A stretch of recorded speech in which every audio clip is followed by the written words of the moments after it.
네, 김서울의 길 이런 EBS 수능 특강에 수록이 되어 있는 작품이고 김서울 시는 꽤나 많이 들어봤을 것 같아요, 그죠?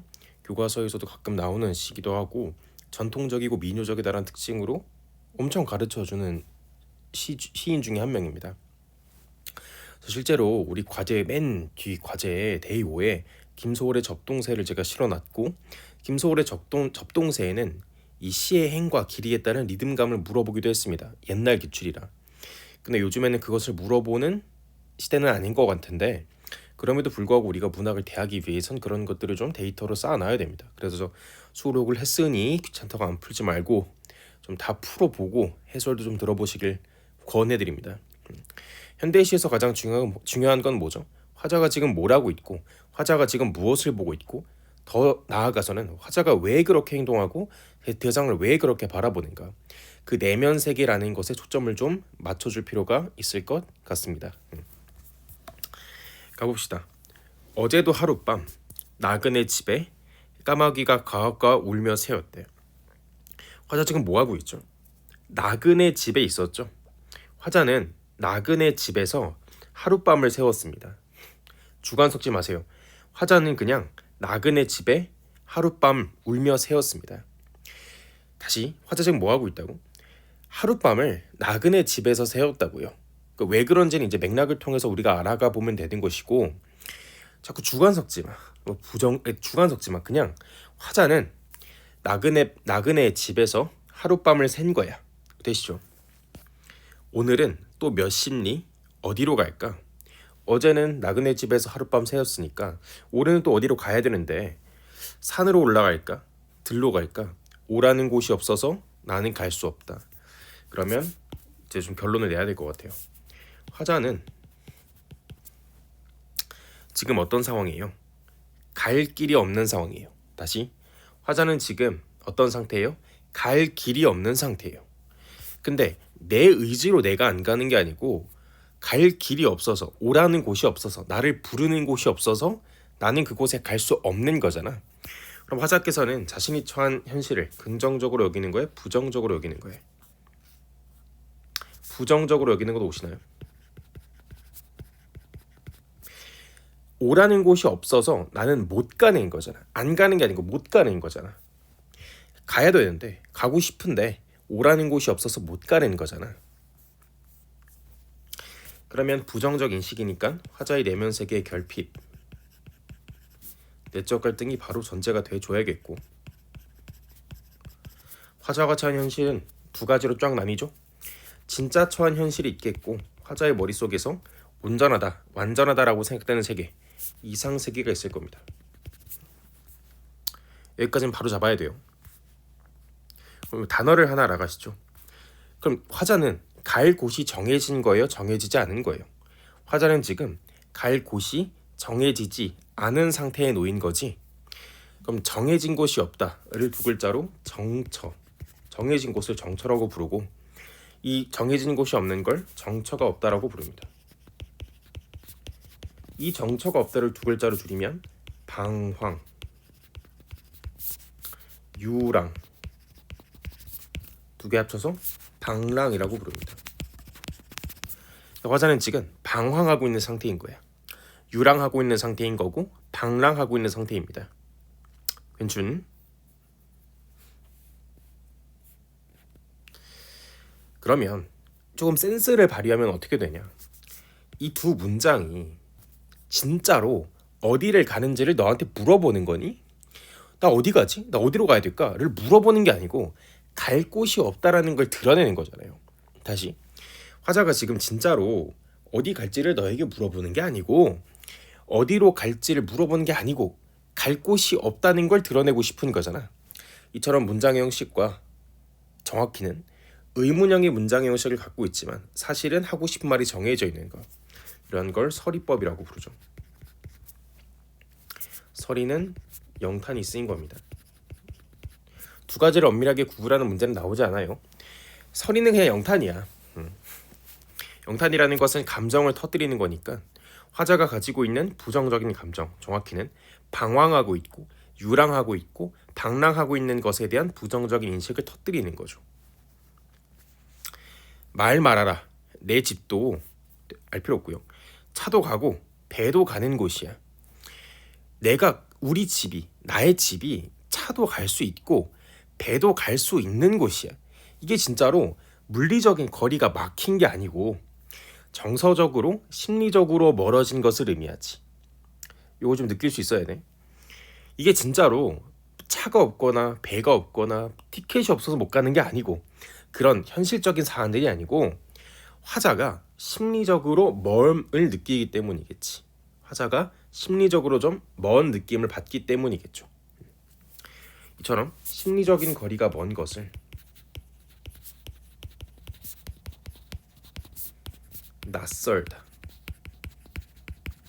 괴리되어 있다 라고 부릅니다. 실제로 차가 없어서 못 가는 게 아니고 뭔가 낯설음이나 아니면 심리적인 거리로 인한 어떤 느낌을 받았기 때문에 갈 길이 없다. 혹은 이건 제 추론입니다. 갈 곳이 없는데 오라는 곳이 없어서 갈 곳이 없다라고 얘기하는 거 보니까 나의 집에서도 오라고 딱히 얘기는 안 하는 것 같아요. 그럼으로써 심리적 거리가 조금씩 멀어진 것도 있는 것 같고 이건 내 생각이고 그냥 나와 있는 대로만 보시면 돼. 화자 지금 뭐 하고 있다고? 길이 없어서, 정확히는 오라는 곳이 없어서 갈 길을 찾지 못하는 상황입니다.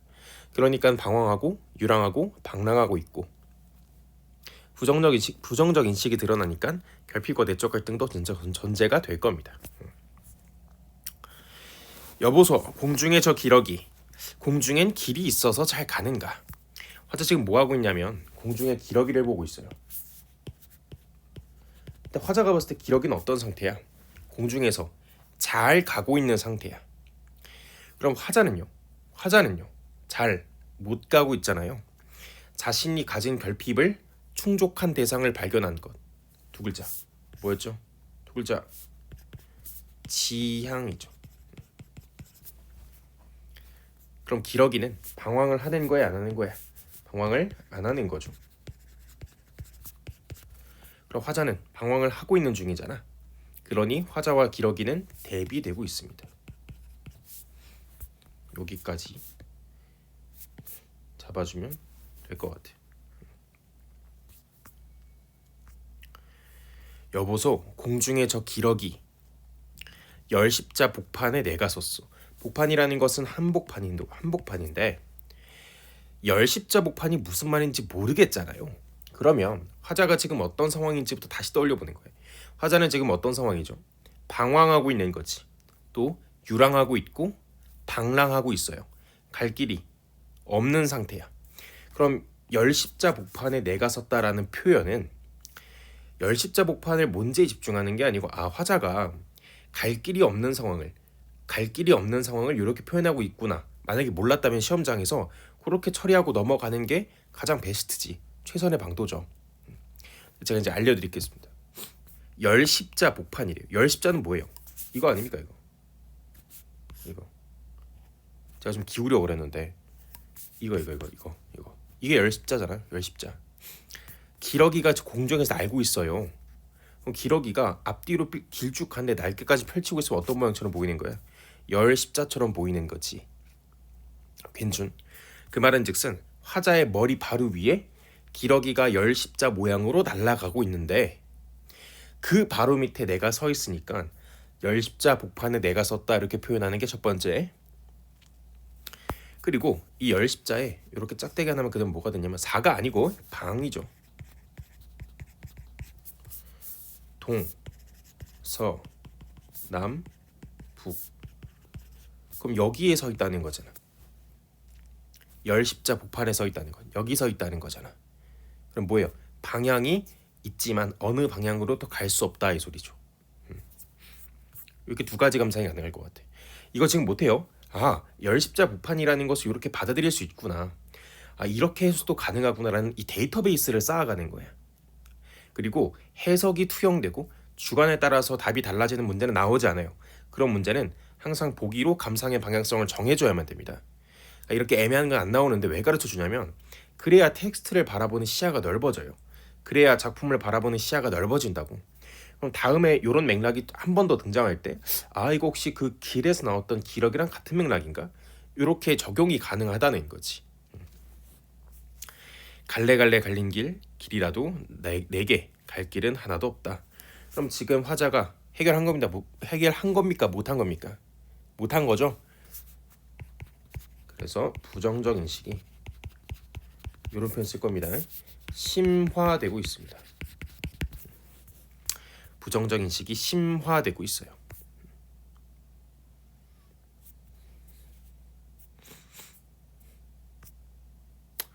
괜춘. 감상의 틀은 이렇게 정리를 좀 해주면 되겠죠. 그러니까 당연히 감상의 틀을 먼저 정리하고 예습을 먼저 하고 그 다음에 내가 잡은 게 제대로 잡은 건지를 확인하면서 사고의 과정을 교정해 나가는 겁니다. 그냥 그냥 무지성으로 강의만 들으면 안 돼요. 아시겠죠? 마지막으로 요거 하나 알고 끝냅시다. 지금 기러기를 여보셔라고 불렀죠. 기러기는 뭐가 돼요? 청자가 되죠.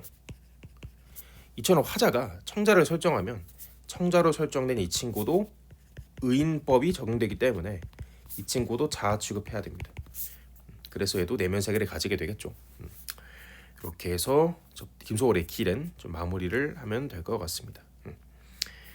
추가적으로 뭐 궁금한 게 있으면 또 연락하시면 될 것 같고 이렇게 해서 첫 번째 현대식 강의를 좀 마무리하면 될 것 같습니다.